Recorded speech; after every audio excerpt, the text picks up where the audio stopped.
Festival Bakar Sate 2024 rangkaian HUT Kota Mojokerto ke-106 berhasil memikat antusiasme ribuan masyarakat di Mojokerto Raya.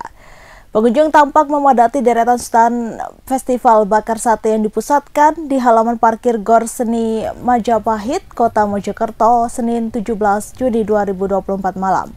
Para peserta terlihat cekatan saat mengolah daging kambing untuk dijadikan sate.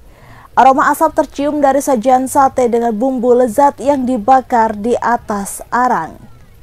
Berbagai jenis kreasi olahan sate dari peserta, mulai dari masakan emak-emak rumahan, sajian restoran hingga ala hotel berbintang. Hasil kreasi sate lalu diserahkan ke panitia untuk dinilai oleh Dewan Juri.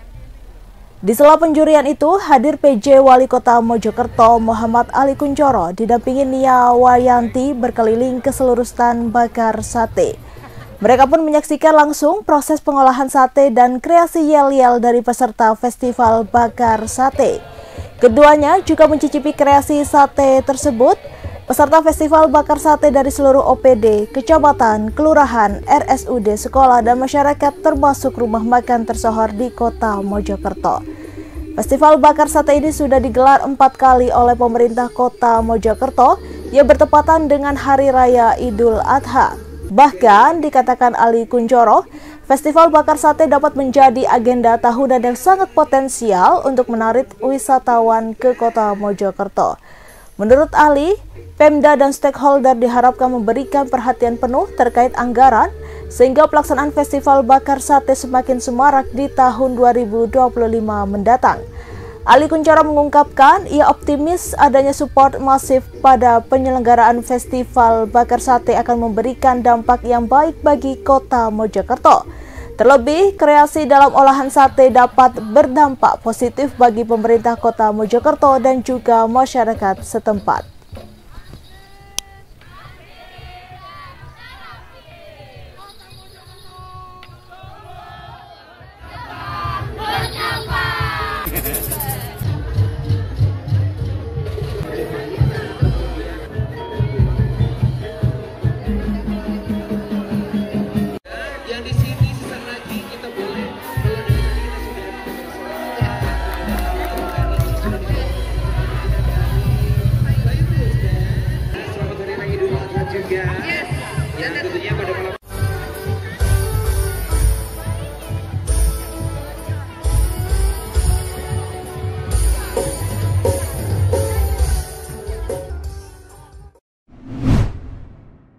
Dennis Murib, anggota kelompok kriminal bersenjata atau KKB yang ditembak oleh aparat di distrik Bibida Kabupaten Paniai ternyata adalah desertir TNI.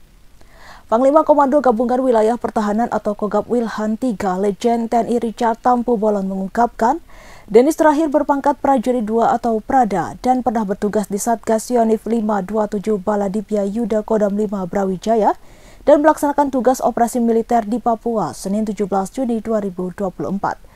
Dia melakukan kelana yuda dengan meninggalkan pos Moanemani, baru distrik Kamu, Kabupaten Dogiai, Papua Tengah sejak 14 April 2024. Richard mengungkapkan, keberhasilan prajurit menembak KKB yang merupakan desertir TNI berdampak positif, menjaga stabilitas keamanan demi kelancaran percepatan pembangunan di Papua. Penindakan ini adalah buntut penembakan dan pembakaran warga sipil oleh KKB di distrik Bibida pada Selasa 11 Juni 2024. Anggota KKB yang melakukan penembakan adalah kelompok Undinus Kogoya.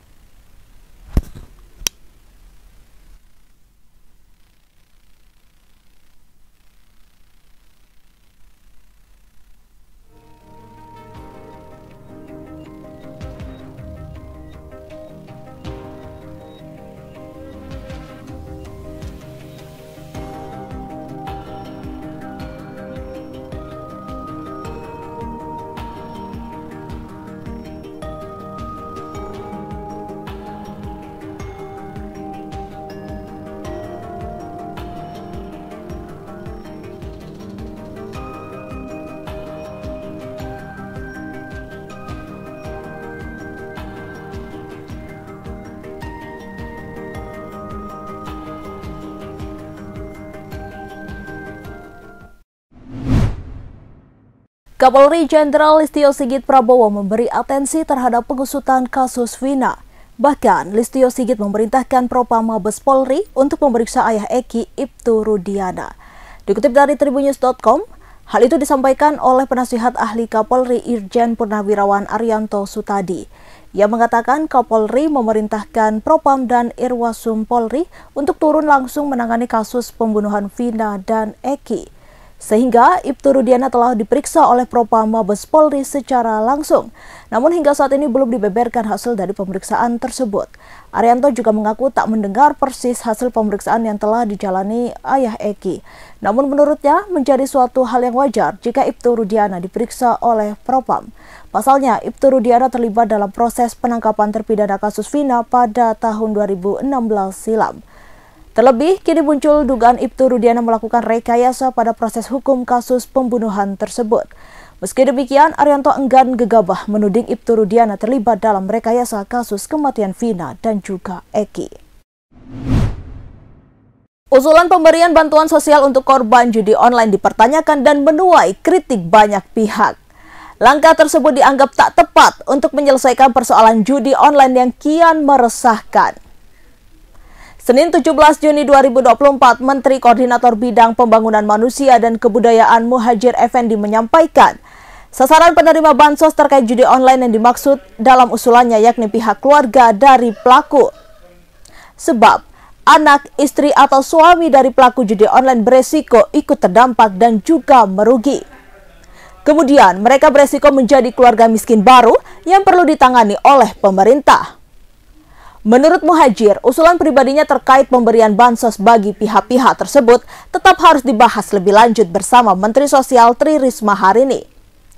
Sementara itu, untuk pelaku judi online itu sendiri, Muhadjir menegaskan tetap harus ditindak secara hukum.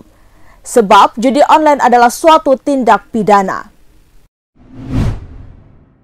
Kasus siswi SMP yang melahirkan karena dihamili anak oknum polisi di Bekasi, Jawa Barat belum menemukan titik terang.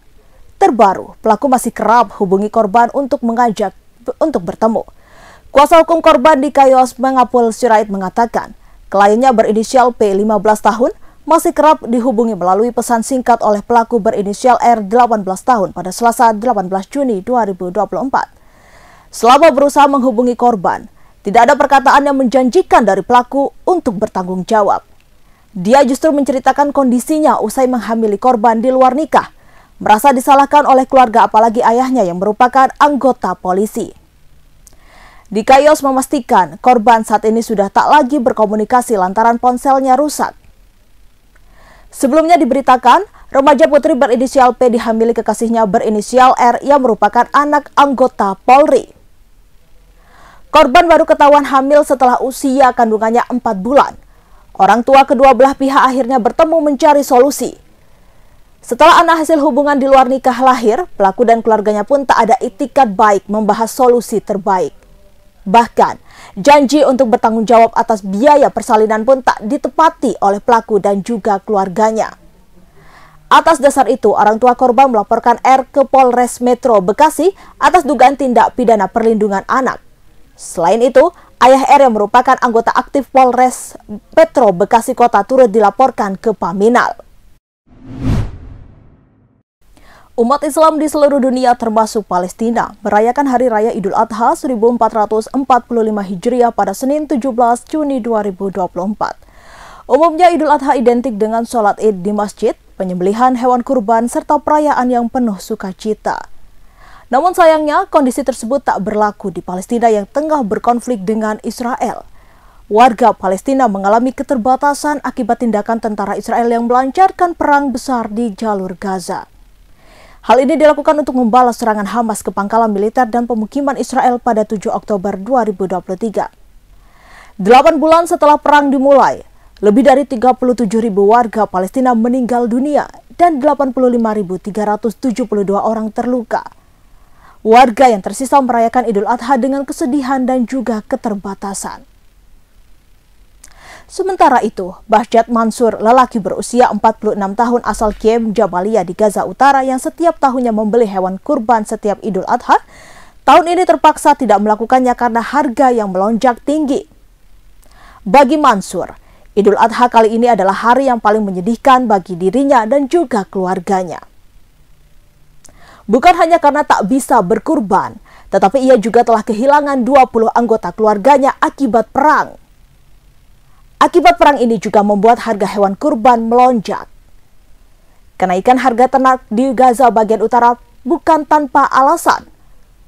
Seorang pedagang ternak bernama Aga mengeluhkan banyak hewan mati sejak bulan Oktober 2023 lalu akibat serangan Israel yang berimbas pada kurangnya bahan pakan ternak. Aga berkata, aktivitas penjualan ternak pada Idul Adha tahun ini nyaris tak ada. Transaksi hanya dilakukan sebagai kecil organisasi dan lembaga donor amal dari luar negeri. Ia mengaku biasanya bisa menjual lebih dari 200 ekor domba setiap Idul Adha. Namun tahun ini, ia cuma bisa menjual 7 ekor domba saja. Ketujuh domba tersebut ia jual ke sebuah badan amal dengan harga pasar yang tinggi. Jalan-jalan ke pasar ternak menjelang Idul Adha biasanya merupakan hiburan tersendiri bagi warga Gaza, khususnya anak-anak. Sayangnya, tahun ini sebagian besar pasar ternak kosong karena perang dan kurangnya hewan ternak, juga sedikitnya warga Gaza yang berkunjung. Seorang warga Palestina, Ismail Helus, membagikan memorinya saat ia dulu selalu pergi ke pasar hewan, namun hal itu kini tinggal kenangan.